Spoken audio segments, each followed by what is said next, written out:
The more you try to keep me down and keep my head above the water, you can never hold me down. The more you try to block me out, that's where I kick the wall down. You can never hold me back. The more you try to put me out, the more I'll be blazing, it's too hot. The more you try to put me in the dirt, increase my work, the expert. You see the hunger in the eyes of a survivor. Swallowed my pride, washed down with some saliva. Reinvented my whole life, mental MacGyver. One door shut, another open up wider. Listen, battle drums in the distance. Hey everybody, it's Casey with Pinecase, the podcast where music is our drug of choice. And tonight we're hanging out with Tyler Thomason. And what an absolute pleasure it is. Thank you so much for taking the time to come and kick it with us over here. Thank you for having me. Yeah, it's our pleasure.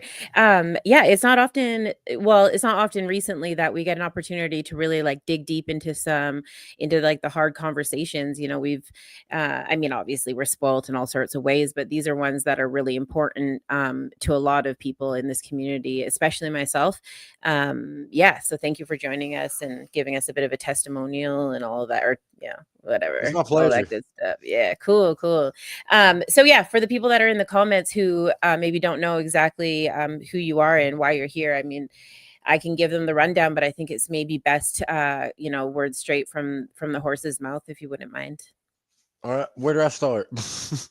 Well, I think we don't have to run it like an AA meeting or an NA meeting like that. But I mean, there was obviously life before and life after. And, I'm really curious to know like what got you into the situation, into the tough stuff. Right. Yeah. Well, I pretty much had a very good childhood. Like I was spoiled. Like I had anything I wanted. And most people's stories not like this, but like I said, I was very spoiled, like had a good life. And then up until I was probably 16 is when I started experimenting with weed and all that, just on the weekends, partying with my friends and all that. Then 18, I lost my grandmother, and that's what got me, started me spiraling downhill. Yeah, that's fair. Yeah, grief usually does that. You hear that story more often than not, right? Yeah. Did you start with the heavier stuff right away, or was it kind of like did you ease into it a little bit? My drug of choice was meth, and I pretty much the first time I tried it, I dove in head first, pretty much. Yeah. For people that don't understand what that looks like, can you explain to us like what that feels like? Because obviously there's a reason why people like it. Not that I want to promote the good shit, but I think it's also part of the story, right? Like where I'm ADHD, like that pretty much like what I liked about it, it brought me back down what I thought was normal. Like yeah. Well, and that's what the thing, like people take like not methamphetamines, but amphetamines to combat their ADHD. And yeah. It's interesting to me that we don't talk about that more. Like it's self-medicating at its finest, right? There's a reason why it makes you comfortable, and you see it all the time. Like I have people in my personal life that are prescribed speed, and I know when they're not on it. Yeah. I'm like, holy, like chill out a little bit, Yeah. And then when they have it, they're like, hanging out, gardening, roasting a hunk of beef, and everything is just kind of relaxed. And a lot of people don't understand that. They're like, people do meth and then they just fly off the handle. It's like, no, man, like for a Not lot of everybody. people, yeah, it's the exact opposite. So that was the experience that you had then. Yeah. That's wild. And so then was it like a long period of time that you got into, like, how long are you into it for? God, right at 12 years straight. Like the 12 only time, years? yeah, like I didn't do no prison time, but like literally I would do like little county time, and I would stay in there 30, 60 days, and I would clean up then, and then I would come right back out and just go straight back to it wide open. Wow. That's incredible. Okay, so hold on a second, because that's something that we never talk about. So because a lot of the time people utilize like jail time, as sober time. So once So you're full bore into it, and then you're getting locked up for for these like little bits and like longer bits or whatever. So what is that like? Because now you don't even have the choice to even do it. It's not like a money thing. It's not like oh, I can be resourceful and go and find some cash and go and get it. Like, what does it feel like when everything's pulled from you and you have to be sober in that moment? Like, It's like it was terrible. Like the first week I was in there, like it was terrible, and then it kind of leveled off where it didn't bother me as bad. And like I said, like I don't get it. I stayed clean that long and then just got right back out, and a yeah. revolving door. Why do you think that you like, and this is no judge. I just want, like I said before, I'm going to take full advantage of this conversation to educate the people. Like, what do you think it is that allowed you to like get through because methamphetamine, for those who don't know, actually has a pretty wicked withdrawal. I mean, it's Oh not yeah, nice. It's pretty wicked. When people talk about it, they always talk about opiates being the tough one, but methamphetamines is pretty brutal. yeah. And so why do you think that you would go through that feeling and then find the place to be okay and leveled out in lockup, and then not take advantage of that feeling when you get out? Like, you're like, you got 45 days in, why not Yeah. keep going? Yeah. Honestly, I've been asked this question before, and Mhm. honestly, I wasn't ready to get clean. Like Yeah. I really, truly wasn't ready. Like I wanted to, I just really wasn't ready to. If that makes sense. Can you explain to me like what it felt like when you realized you were ready? Like what the difference was? I can I can't explain it. Like I was at my friend's house and we was partying and everything, and then I was feeling good, and then I don't know, it's just like something come over me. I was just like, you know what, I'm completely done with this. Like I'm tired of living like this. Wow. Was there something that sprung it on? Or you just like Not was not really. Like when you're partying like that, there's a certain point where you get inside your head, like, and that's pretty much what I did. And like I said, I was just like, you know what, I'm done. And I called my dad. I was in my hometown of Chatsworth, Georgia, and my dad lived like maybe an hour away in Cartersville, Georgia. And Mhm. I called him right then and told him to come and get me, that I was done. That's incredible. What is it like in a day in the life of like, could you paint a with, I don't want to like trigger you or like put you in an uncomfortable position, but I'm curious, like, what is it about being in that life that people wouldn't understand looking out? Like, because we all hear about like the stereotypes of it, you know what I mean? But what are things that stand out to you that are like, yeah, that's how I knew that, this was really what I was doing every single day? Like, for example, like lack of sleep obviously is like one of them. But Yeah, like what was that like the actual feeling of it to like go it through those was, things? it was, it was rough. Like it was really rough. Like the first 3 weeks that when I decided to quit, I went through it. Like I was puking. I was going to the bathroom. I was like, all I could do, I couldn't even hold food down. All I could do was drink liquids. Yeah, it's crazy. So and you didn't go through, how did you get clean? Like, did you go through traditional methods? No. No, I just like winged it by myself. I stayed at home. You just stayed at home and hung out. What do you suggest for people that want to do it by themselves at home? You got to really want it. That's the only thing I can really say. Is there anything that you could suggest to them, like staying hydrated or Staying you know hydrated, eat light meals when you can, like because it's rough when you're going through the withdrawals. And the main thing that I found out is you got to stay away from anybody that even does it. yeah, like keep away from keep yeah. Can you find, like, do you find now that you can hang out around people that are using, even if they're not like using in front of you, or is that like an I absolute no? I can't.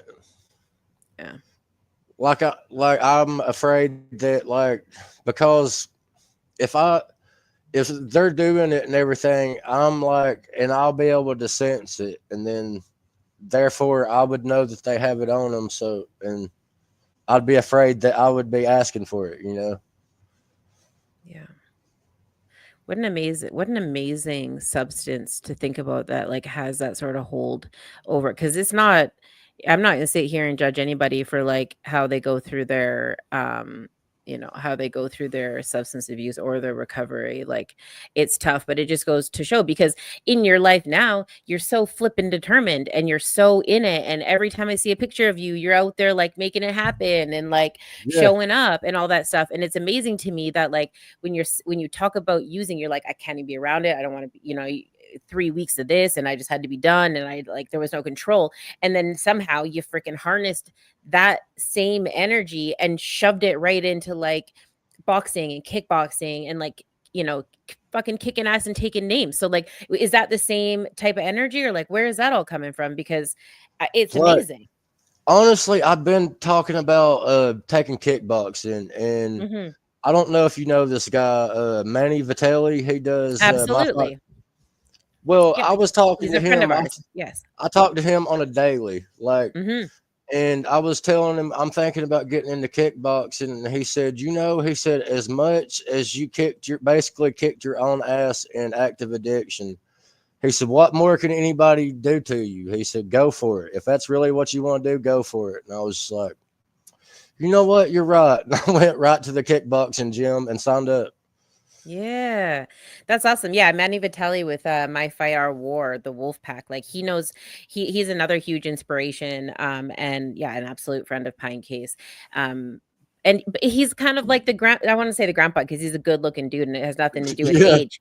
But it's the mentality that he has, like, because he comes in there every single day and he's just like, you know what we're gonna do? We're gonna be the example and make sure everybody knows exactly what they need to be doing and like how to Yeah. take care of themselves. And I'm always impressed by that. Did you find it hard kind of integrating back into society? Because to go from, a daily user like that to, even just walking in and getting a freaking gym pass, I'm sure was probably pretty daunting. That was the hardest part of the whole training and everything, is actually talking myself into walking through the doors. Like, Yeah. Just fucking sweating. Holy shit. oh yeah, And sweaty right? palms and everything. Yeah. Giving you flashbacks and shit. It's like, oh, Yeah. that's so funny. Yeah, man. Or and like even just like being able to hold a conversation, right? Because there's part of it, and we talked about it last night on the show. Like when you're in active addiction, you get in your head, and you don't have to like carry a conversation. You don't have to do the and then because no one really forces you to like complete Yeah. the sentence, right? You can just say, I Yeah. remember saying like half fucking things all day long, and I was like, I just assumed everyone knew exactly what I was talking about, like Yeah. they must be reading my mind. I know we all know, like, what do you mean? And so to like get back into life, and when you go in and you're like in these public spaces, you're like, okay, like I know I deserve to be here, I know I deserve to have my life back, but like how do you begin to socialize, right? Yeah. Right. Yeah. What are some of the other challenges that you went through while you were when you started your recovery? Oh man, my main thing was like going out in public, like talking to people, doing podcasts, because I hadn't been like, I'd maybe almost been a year sober with the first podcast I ever did. So then I had to battle with that, like being nervous, like Right. Yeah, all the things that you used to like self-medicate for, right? Because I mean, there's no reason to be uncomfortable if you're high on drugs all the time. You just like get high and yeah, get on with the day, right? It's no big deal. yeah. Yeah, but having to like sit with that discomfort is, yeah, that's challenging for sure. So what are the things that you did then to like to make that okay? Like what were the things that you did to talk yourself into these successes that you had? I just, I can't explain it. Like really a good support, like a good support, like my dad, my stepmom, bless their heart, like Mhm. they played a big part. And my stepmom, like, she's so innocent. Like, this woman has never did a drug, never smoked a cigarette. She's had two mixed drinks her whole entire life. Wow. And like, so she had no clue. Like, and she just like literally was there for me and pretty much watched me go through it. Yeah. Yeah, you had a good support team. What would you say to people that are like questioning, like asking for help? Like, don't be afraid to ask for help. Like, that's a lot of people's problem. Like, they're afraid, oh, if I ask for help, then I'm gonna be judged and all that. Yeah. Trust me, I went through that. Yeah. But the other side is so much better than like sitting in there in the toxicity of it all, right? Like being on the other side Yeah. of it is like, yeah, it's worth all the sweat and discomfort in the world for sure. Um, hmm. So bring me back to some of this like, not to take it to a negative place, but obviously people, we deal with loss a lot. People are really going through it, and it sounds like your story is no different to that. And you lost somebody very close to you, um, unfortunately, to this crisis that we're in. Um, but if you wouldn't mind sharing a little bit of that story, yeah, we're all ears. Yeah. Yeah. It was my wife. We was together 8 years, and we had got married, and we was married for 2 years. And then in 2020, she had got what she thought. I mean, it was a Roxy 30, like, but it was dipped in fentanyl. Dang. Yep, and she took one pill. Like, that's why I say one pill kills. Like, and it does. Yeah, I'm so sorry for your loss. Is that still something like is the fake pills still a huge issue down in the States? It's a little bit different Yes. up here. It is, hey? Yeah, it's very bad. Yeah. And what does that look like for people who don't understand what we're talking about? It's them pressed pills are very dangerous. Like, it can just take a piece of one. Like, it don't even have to be a half, and it can take somebody out. Is there a way to identify those pills more that like is there a way to identify them? Like is there even real pills on the street anymore is maybe the better question. I don't think so. Like, and what makes it so dangerous is it almost looks just like the pills that they're trying to be. Like, Yeah. Yeah, and I've seen really, them. all it is straight fentanyl. I've seen them, and so the one thing that stands out in Canada, and maybe it's not the same down there, but the ones up here, we could tell the difference because the real ones were coated, and the fake ones were that same color all the way through. Um, Yeah, and down here they're like a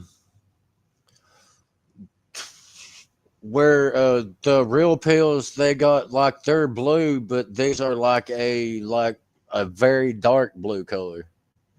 oh, okay, so they haven't got quite the color bright bang on or whatever, so you can Yeah, see a little bit of a difference. Yeah, I yeah, think maybe tonight would be the night to like I'll get some pictures up so people can understand what we're talking about because yeah, it's just very slight differences, and um when you don't know what you're looking for in the first place, right? Like yeah, some people started their addiction with their own prescription, so they know exactly what it is that they're taking when they yeah, purchase other things off the street.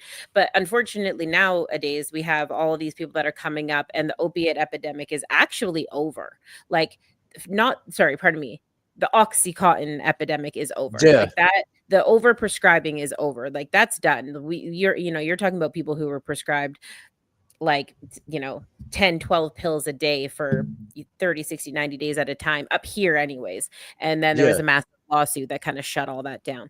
And then you seen the fake pills come into the street, and that was the issue, and then with that came the fentanyl, and then the fentanyl brought in what we're dealing with now, which is the opiate epidemic, right? And I yeah, feel like it was probably similar down there because this they kind of it all kind of happens with big pharma, right? Like they seem to kind of yeah. know what they are and aren't doing. Yeah. Yeah, I figured as much. Um, Man, that's wild. So when wild. So you lost her when you lost her, were you in active addiction? Oh yeah. I was really bad in my meth addiction then. And Right. it got worse after she passed away. Yeah, absolutely. And I mean, yeah, if you're already in it and then you have that compounded on top of that. And I mean, I don't give anybody permission to use drugs, but I certainly would never sit here and talk shit about anybody that's going through any of that, especially if you don't understand what that feels like. And for Right. her to lose her life like that, she didn't know that that's what she was getting herself into. Yep. That's terrible. Did people push you into treatment after that? Like, did you get a lot of people trying to like, I was um, trying to, but like I wasn't ready. yeah, yeah. And no matter what anybody said, they could beg all they want to, and I was just like, "No, y'all are crazy. I'm just gonna do my thing." We'll catch you later. That's Yeah. wild.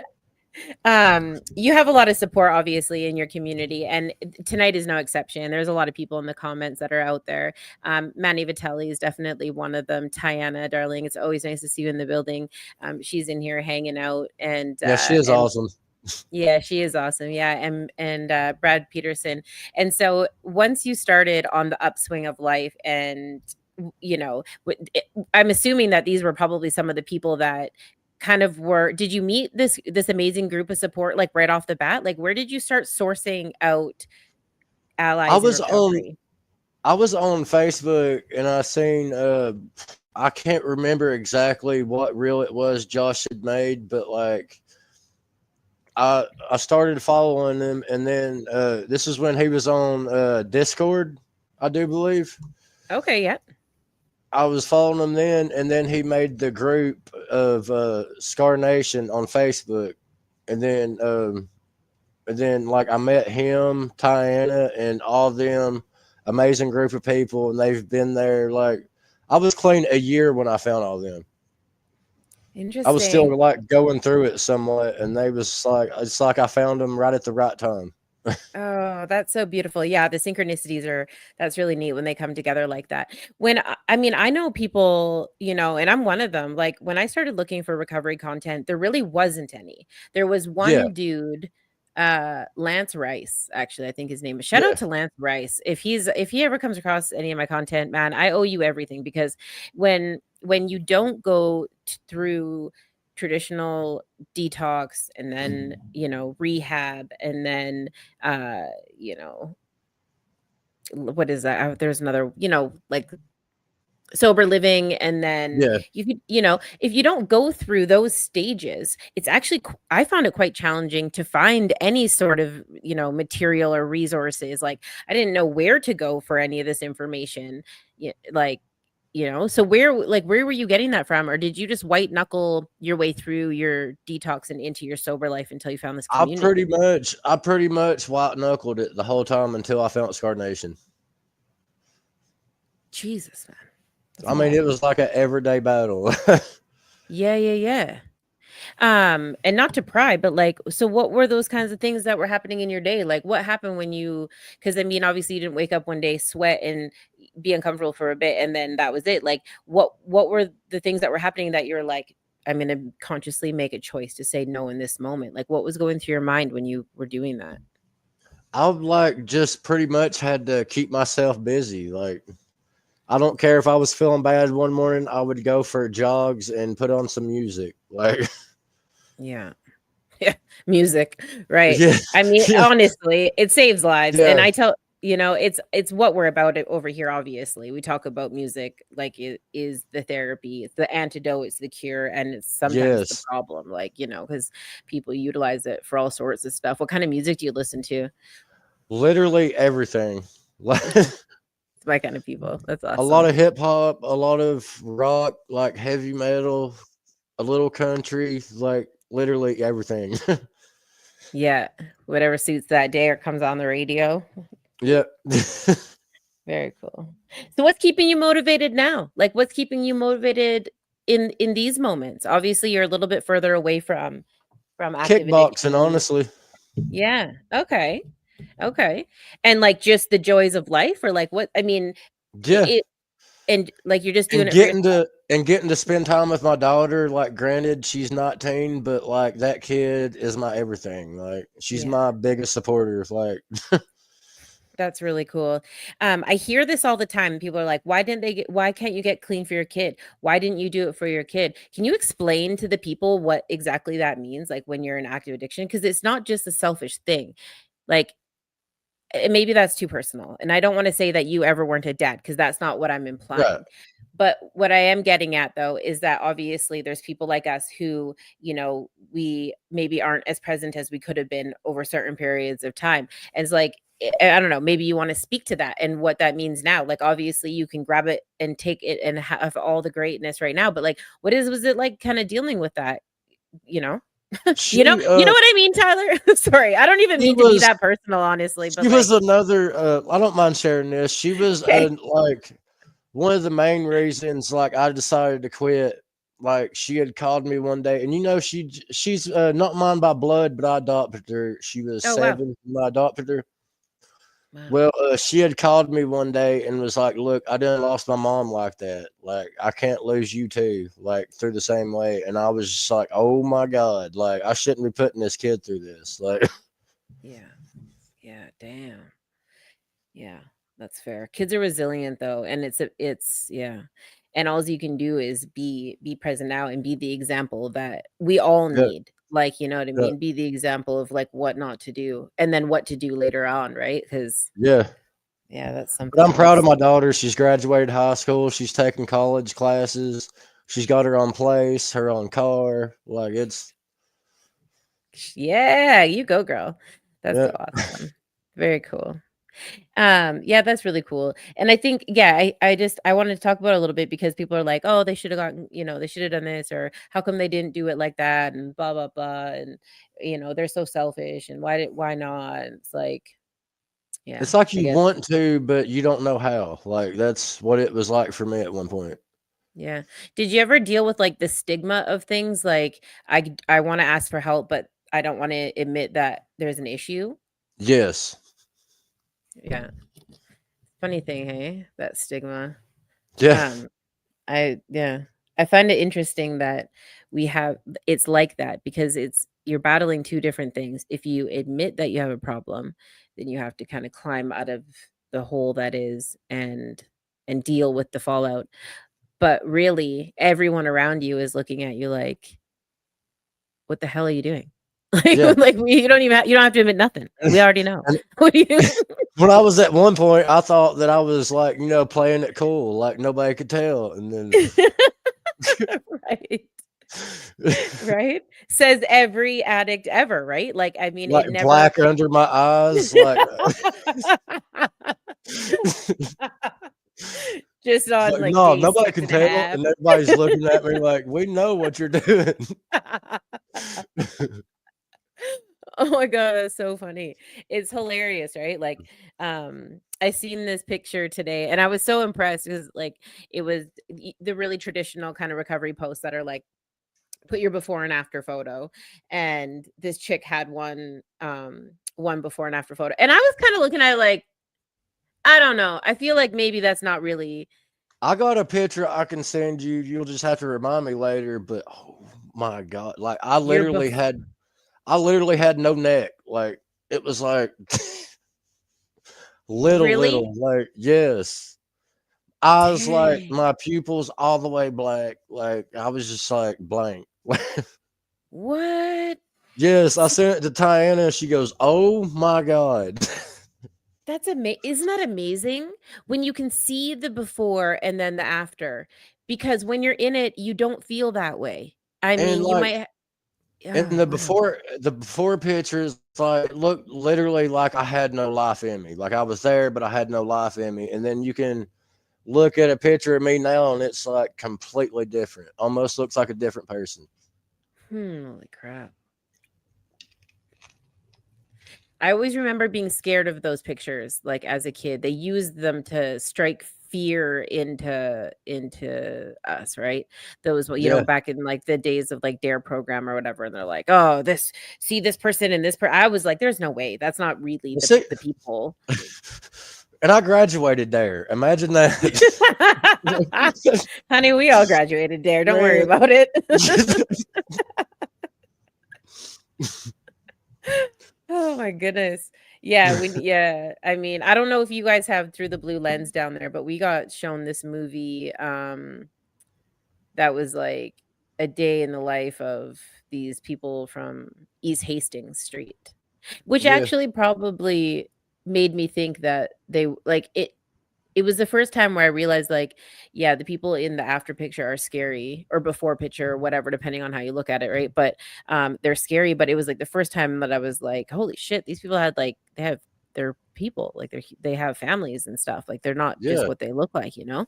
And it made me realize like this can really happen to anybody. Like it yeah. isn't, you know, I've this one seen lady. like big business people be like on heavy drugs. Like it can happen to anybody. Like I don't care if you're Doctors, lawyers, man. yes, Yeah, the people that I've encountered through my life, um, it's yeah, when you said like I had a good upbringing and like, you know, it's not the, you know, the traditional story. It is the traditional story actually. Because a lot of the time when people grow up and they have like a hard life and stuff was rough, they're like, I'm not fucking doing that. Like, you yeah, know, right? It's like, but if you have no knowledge of what that world even is, like it makes it maybe a little bit more enticing or maybe a little less scary to try it for the first time. I hear all the time, man, my parents are awesome. I had a white picket fence household, went to Catholic school. Well, maybe that's not an overly great thing, but like, you know, did all this. sorry. Um,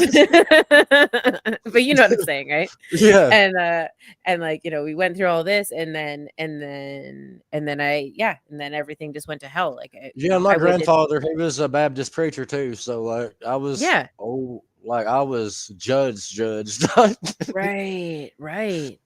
So what then what? Like, so what was the deal with the family? Because obviously once you say it, it's out there. What? There's only like there's me and two of my cousins that's been through like this, Okay. and like literally so, and everybody else is like goes to church. Like my Yeah. papa's a preacher. My papa did not judge, but the rest was just like they had no clue about it, and they was just like, "Oh my god, the black sheep." Right. Yeah, right. That's insane. But you know what? You kind of got to wear it like a badge of honor now Oh because yeah, there's a lot of grit that comes with it and a lot of knowledge that comes with being the black sheep, you know? cause like now, like I went to my family reunion last year, and Mhm. like literally all the people that did not want to talk to me in active addiction is all running up, talking to me, hugging me, like Yeah. Oh man, what a beautiful thing. What a beautiful thing, yeah, right? When you actually get to see the hard work come together like that. You're yeah, like, yeah, you know? Cause yeah, I mean, and not that they is you know, it's not even necessarily that they didn't want to talk to you, but a lot of people don't know how, right. right? It's like I don't know how to start this conversation. Do we Yeah, and address I was a very hard person to talk to back then too. Well, right? And it's overwhelming. Like, okay, do we address the elephant in the room? Do we say like, "Hey, we know you're kind of fucked up right now, but that's cool. I'm cool with it. We're cool." And then start there, or do you not say anything and you just Right. kind of go on with it? Like, it's so much for people to work through before they get to the conversation that they're just like, "You know what? It's just easier to avoid. It's just Yeah. easier to skirt around the situation and we'll deal with this next family reunion or we'll deal with this next Thanksgiving, you know?" Yeah. And it's wild because you see it a lot and you're like, shit, like if if if you could just get rid of that weird gray area between people Yeah. real quickly, just drop the veil down for a second and you're like, no, I'm actually still the same person. You know what I mean? Like Yeah. my body language might be a little bit different or like, Yeah. you know, I might be saying some things that may be a little bit different, but like I'm still that same person. I'm still that same Right. kid. Like, you know, at the core of it, I think it would change a lot of it would change a lot of those conversations. A lot of families, when they have somebody who's in active addiction, they don't actually sit down and talk to each other until there's like an intervention, you know, Yeah. like in a real way when they're like, what the heck is going on? Like they Uh, wait until the fucking end of it, you Yeah. know, instead of being like, come over, try and eat Yeah, something. my family tried the whole intervention one time, and I straight up jumped up and ran out that door. Like I was like, "Nope, we're not doing this today." But what a scary thing. And again, I don't ever want to knock on like traditional sobriety technique and method. And I think that there's definitely something to be said for, like, the big book, the big, I call it the big Ukrainian looking book. Like, there's something to be said for that. And there's something to be said for fellowship. Absolutely. Obviously, people find success in that, and they find success in counting days. And I think that all of that is extremely important. However, I do think that before it gets to that place, like, we need to let go of maybe some of those standards we hold so dear. Like, Yes. we need to stop stripping each other away from each other when you make a mistake. Like, Yes. taking somebody's kids away from them, although needs to be addressed as like a safety thing, needs to be reevaluated immediately, because there is no way that you can take somebody's loved one from them and then expect them to turn around and get clean. That's not Yes. how that works. Like, they No need kidding. support, they need love, they need, like, you know what I mean? Obviously, there's something that needs to be addressed that they need to deal with, because you weren't in that situation a few years ago. Now you are. So I Right. get why people are like, I'm going to take all this stuff away and hopefully they'll get better. But we need to reevaluate what that looks like and figure out a way to be more supportive of each other. And as long as it's in a safe way, to like add more Yes. family and add more friends to it. And like, because I mean, I'm sure there had to have been times that you were sitting there where, I mean, being alone only felt so good for so long, and maybe you didn't want people in your space, but if they had been there, you probably wouldn't have fought it that hard. Like, you're never going to Right. shut people out or tell them to get out of here or whatever. Like, there's a lot of time, when people are in active addiction, that I think that if family just all rolled in there and it wasn't an intervention, they would probably get further than, Yes. right, than if it Yeah, was because every at single time.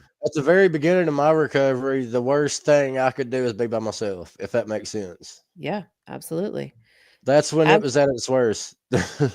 Right. And all that takes is, like, people just being obnoxious. Like, be in my space. Be in my space, even if it Yeah. pisses me off. You know what I Yeah. mean? Like, yeah, like, keep showing up. And that's a lot of work, but I truly believe that has more of an effect on people who are in it than walking away from them. Right. Walking away from them, in my book, I think it makes them worse. Yeah. Because I'd think, oh, these people don't want to be around me, then why should I try? Like, Yeah, absolutely.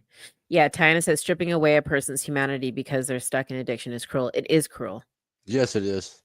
It is cruel. That's a great word for that. It is absolutely cruel. And it does so much harm. And, like, I understand when people are on the families. Because I've been there too. Like, I've been there too. I understand how it feels, and you just want to be like, get better and figure this out. And am I not good enough for you? And why can't you just be better for me and for Right. yourself? And don't you want your life back and your family back? I've been there. I've said those things, and I've been hurt over and over again. I get it. Right. But, looking back at it, I'm like, if I hadn't have like, maybe those conversations would have been different, or, like, at least if I was just there and didn't say all that mean stuff, although my feelings are valid, like, I would take a good half an hour over 3 hours of that, Yeah. and maybe that's the building block to happiness, than, finding ways to just tear each other up, because no one fucking wakes up and wants to be a drug addict. Right. That's my big thing when everybody's like, oh, they chose to. No, it wasn't like they chose, hey, I'm just gonna freaking wake up this morning and be a drug addict for like half my life. Like, Yeah, it'd be so much fun. It's gonna be great and not a huge waste of money at all. Like, and that was another big problem with me. See, like, I got a really good personality. I get along with everybody. mhm. And so I would just run into what I thought was cool people. And Yeah.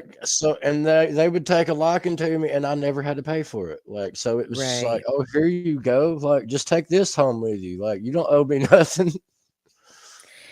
That's the interesting part about it, is it would, and I think a lot of people don't understand, is the camaraderie that comes with I don't want to say addiction. We'll say like substance use, because that's Yeah. more of like what that is, right?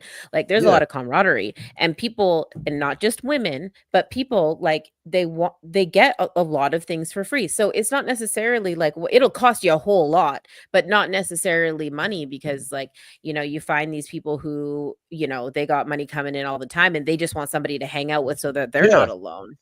Yeah. Mm-hmm. Yeah. Or you pick up a bigger bag and you get rid of half your bag, so it don't really cost you that much. Like, Yeah. there's like, Yeah.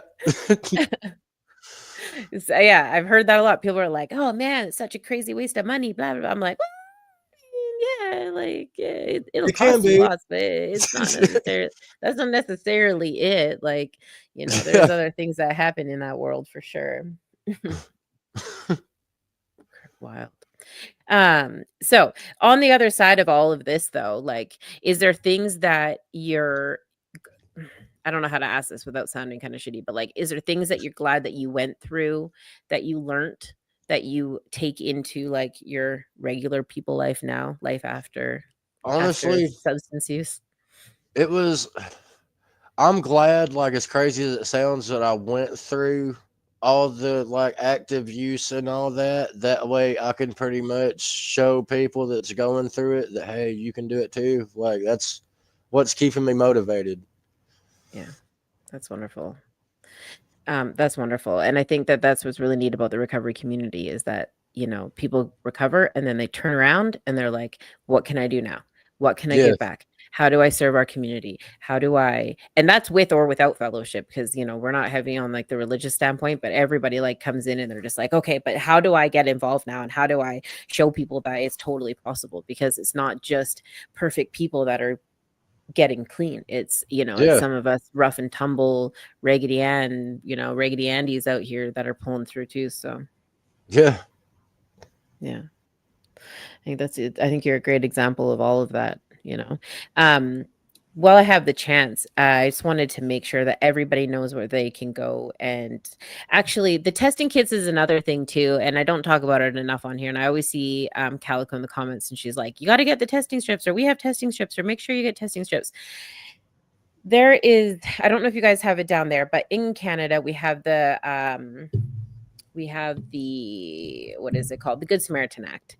And the Good Samaritan Act states that, and maybe one of you guys in the comments can check it out and see if it's down the States as well, because I would love to be able to promote it if that's true. But in Canada, we have what's called the Good Samaritan Act. And what that means is that if somebody overdoses in your presence, and you call 911, that you won't be charged for any sort of like drug related offenses. Obviously, it's not up to you to take the chance. Call the fucking number. Seriously, call 911 and save your friends, save your people, save your customers. I don't even care. Like, be real. Save your whoever, random people on the street. Like, it doesn't even matter what's happening. Take advantage of that law and start calling if you don't have the naloxone kits. And I don't even know why I was going to be like, well, take the chance. It's not take the chance. Save some person's life, please. Yeah. Because just like you said, you lost your wife, and that's not what she thought she was getting herself into. There's good people all the time that lose their life. We hear these stories about people that went to a wedding and bucked a rail, or so, people that they tried ecstasy for the first time, and poof, gone. And so yeah, if you see signs of somebody overdosing and you don't have a naloxone kit, or you do have a naloxone kit, start by calling 911. Yep. If you see signs that look that they might be, call 911. If you see signs that you're not sure of, call 911. And the beautiful thing about naloxone specifically is that it does not harm you if you're not on opiates. Right. So it won't harm you if you are, unless you go into precipitated withdrawal, but you're better that than dead. And it won't harm you if you're not. And, for those of you who don't know what I'm talking about, it's like, if you are passed out, if you see someone passed out and you think they're overdosing and they're just drunk, and you hit them with naloxone, they're not going to die. It's not going to change anything. They're still going to be drunk. If they're on opiates and you hit them with naloxone, it will hopefully bring them out of that state that they were in. And you might need 1 or 2 or 3 shots. It depends. I think you guys kind of do you have the nasal sprays a lot more down there? Yeah, you guys have like the nasals, which I think actually is quite a higher dose than what we have. If I do stand correct. Yeah, Tyne is in the comments. The Good Samaritan Act covers you for calling on an overdose if you see an accident and administer CPR or provide any aid. Yeah, so you guys do have it down there as well, which is amazing and Yeah. good to know.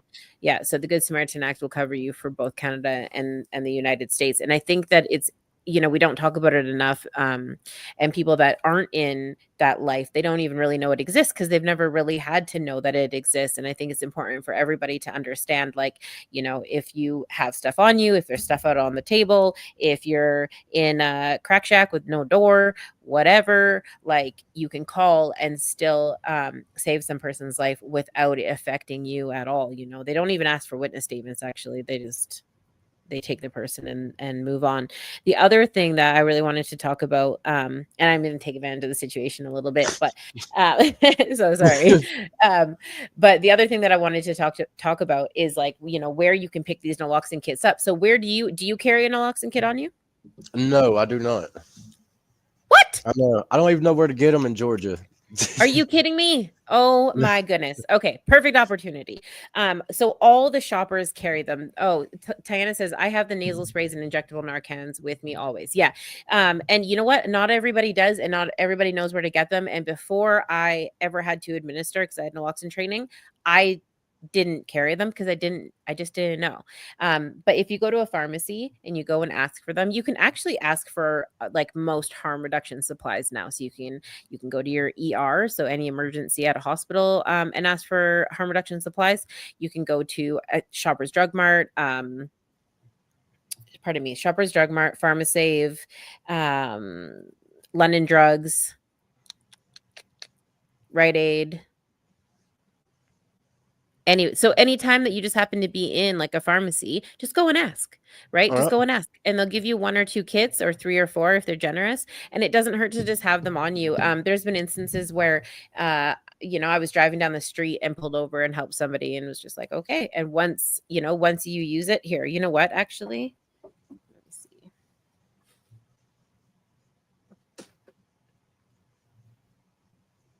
One time I don't have a kit next to me. Hold on a second. Do this properly.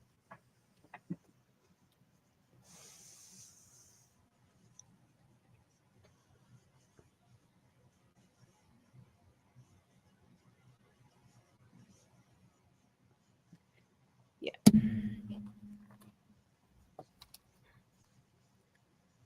Yeah, ER is a fantastic place also, Calico said, and she's right, it is, because they carry so much supplies there. It's I guess probably the closest to like the AIDS Society as you're gonna find. But yeah, I'm just gonna run through this really quickly, not to be super boring, but yeah, we're just losing people like on the daily out here. And I guess it wouldn't be that boring to you because it's something that, like, we have all dealt with, and it's like it's a horrendous thing. But I don't mean to sound redundant, and that's what I mean by boring. So this is the naloxone kit that we have up in Canada, and your guys' are actually pretty similar to this. This isn't the nasal spray one, but I might get Tiana to send me one. Tiana said she'll mail you a kit. I might get her to send me one just to do demos with. So these are the naloxone kits that we have in Canada, and they look like this inside. And it is, excuse me. Yeah. And it's everything that you need. Yeah. And you don't have to be scared of any of it because all of it is super safe. The needles are retractable. You just pop the top right here. This one I've popped a few times, so it's my demonstration one. And the syringes, actually, I think might even have one open. And what's really incredible is, like, you can go right through people's jeans, you can go right through people's clothes, you can go if you don't want to, and you want to, just like this, and you want to make it look pretty or whatever, like, that's fine. But in the moments, I should have done that on camera. So as soon as you push in the blue tab, it actually pops the needle back for us. Okay. So there's like no tip at all. So once you've like hidden, here, I'll do it one more time. For those of you guys that are just hanging out with us, I've decided to do a quick demonstration just because people are literally like, there's so many solvable situations, and I know that there are some feelings against, like, you know, I don't want to say damage control or we're killing ourselves or whatever. That's not what I'm talking about. I'm talking about people go through things that they don't ask for in their life and things happen. And you can save somebody's life. So you can take advantage of the Good Samaritan Act. You can go to a pharmacy and ask for an naloxone kit. It's free. They're free to carry. They're free to have on you. And it's actually part of a lot of first aid training. Once you've put this in, right? This one actually might be empty. Yeah, it is. Once you've stabbed the person anywhere on them, preferably not their heart, but like you can go through like a leg, you can go through an arm, you can go in the fat in their gut. You don't need to hit a vein with this. And then once you pressed it,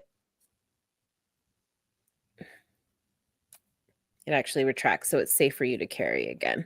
And that's it. I mean, honestly, the rest of this stuff is for your safety. These are gloves, these are alcohol wipes, and this is a mask. So, I mean, all of these things, like I said, it's free to carry. You guys go and pick them up, please. Calco has them on them. Tiana says she has a few. There's some lovely ladies in the comment section that will absolutely make sure that you guys get them where you need them. And you know what, Tyler, you were a perfect example because you don't carry one, and I didn't know that before we got into this. Yeah, you know what I mean? And so, yeah, they're accessible to have on you, and they're super, super easy to use. I mean, there's not really a whole lot to it, and you can't mess it up. And that's the beauty of it, is that you honestly, you can't give somebody too much. It's going to make them uncomfortable, and they're not going to like it so much, because if they were really trying to use opiates, you're going to wake them out of their comfortable sleep, or what they thought was a comfortable sleep. So they might come up swinging. So just give people the space that they need.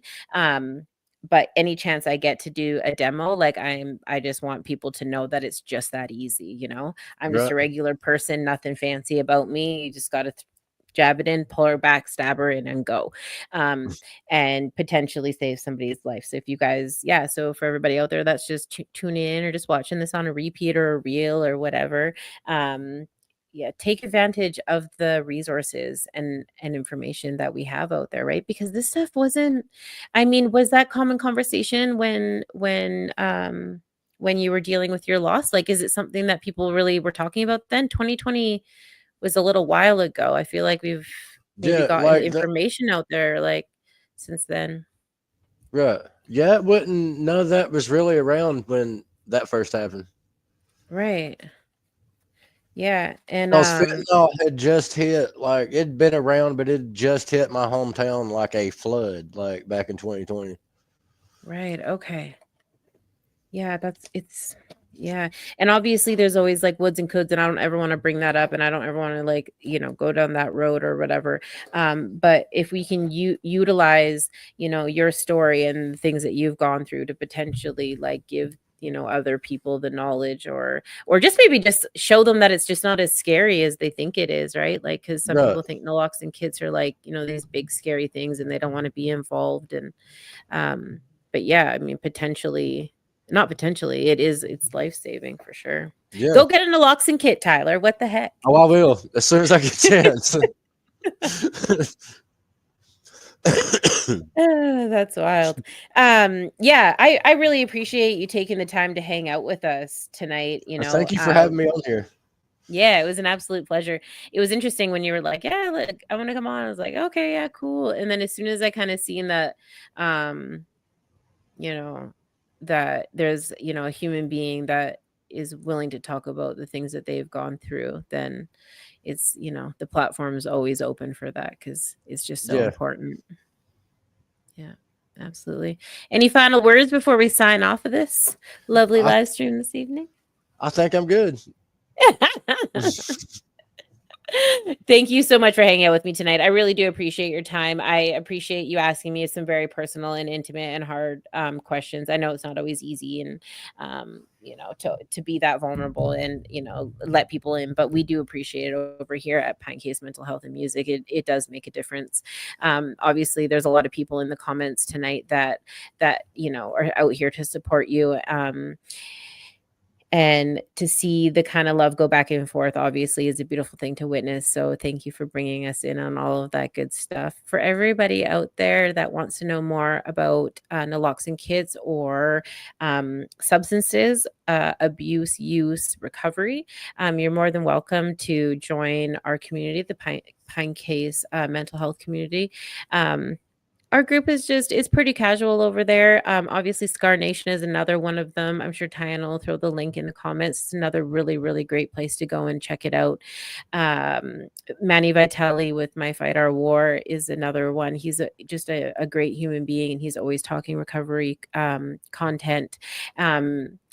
Yeah. Oh, and of course, Ryan Patrick, pardon me, Patrick Ryan. I can't believe, I can't even believe that I wasn't even like, that dude came on here and just rapped for 2 hours about. I was just like, holy man, like you need your own show, bro. Like, which he did actually. I just seen him. He was getting ready to launch, so congratulations to him. That's super exciting. But yeah, there's a ton of really cool places out on the internet now to be able to kind of see what you need to see and hear what you need to hear. So yeah, you guys don't be shy. Let us know what we can do for you on your road to recovery. Tyler, if there's anything that you need from us on your steady road to recovery, you have absolute friends and allies in us. Once on Pinecase, always a pine needle. So we got your back. I really appreciate it. Yeah, man, of course. And yeah, you guys out there, you guys stay safe, take care of each other. I've been saying my name all day long, like all Felicia Campbell, aka Casey from Pinecase. You have no idea how many times I said that today. I was like on my mind heavy. But yeah, you guys take care of yourselves, stay safe, and we'll see you next Tuesday. Bye for now. Put me in the dirt, increase my work, the expert. You see the hunger in the eyes of a survivor. Swallowed my pride, washed down with some saliva. Reinvented my whole life, mental MacGyver. One door shut, another open up, brighter. Listen, battle drums in the distance. Moving with enough force like army tank pistons. Pray for the strength of Jah to fight resistance. Fight mode, shields up, moving with resilience. The strength of 1,000 lion and the strength of 1,000 giant. Please stay strong. Please stay strong. With the strength of 1,000 elephant and the strength of 1,000 tiger, we stay strong. We stay strong. The further you take my rights away, I'ma run to it, refuse to hear my voice. Speak loud when I spit it, but you don't get it. You just wanna be a side critic. See somebody else showing hate in the side of the road with it. Now how would you feel standing on the sideline and watch the color of a nation deteriorate over time? The flag real high, but compassion 6 feet below. Now you're searching for that justice that decided to never show. Deny my place, I'm back with a trace. Keep up the pace, tight lace, game face. Get back in the race. Whatever they did could never be undone. Every dark night ends with the rising of the sun. Squandered every wealth that's built from the mud. Squandered every wealth that's built from the blood. Squandered every wealth that's built in chains. Stolen from the ancestors, running through my veins. With the strength of 1,000 lion and the strength of 1,000 giant, please stay strong. Please stay strong. With the strength of 1,000 elephant and the strength of 1,000 tiger, we stay strong. We stay strong.